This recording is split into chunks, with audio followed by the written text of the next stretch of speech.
Now we're gonna go ahead and cook some chicken. I have my chicken all seasoned up here. And we're gonna go ahead and use the app this time. So using the app, you just press on the actual machine and it will allow you to select your mode. So we're gonna go into chef mode and we're going to go to poultry, chicken breast, and it's going to tell us 25 to 30 minutes. And then the tips: ensure the probe is at the thickest part and don't overcook or don't overcrowd the basket. Now, if it doesn't tell you to use the grilling tray, you just use the normal tray that I have right here. So we'll go ahead and put this in there and make sure it's all the way in there. And then we're going to go ahead and insert our probe at the thickest part. Very easy to go ahead and do that.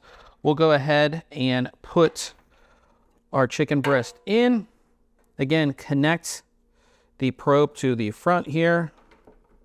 So again, it kind of just slides in there. Very easy to put that probe in there. And then we're gonna go ahead, put this back in. So go ahead, put it back in. And we hit send to device and it's sent it, it's ready to go. And then it just says press play or play pause on the machine. We'll hit it. And it says water is required. So again, we filled up the tank, so water is good to go.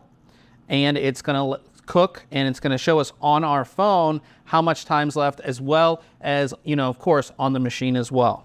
Our finished chicken looks like.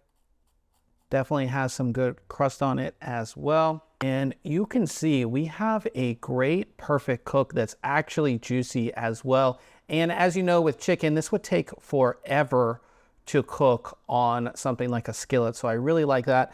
Nice and juicy.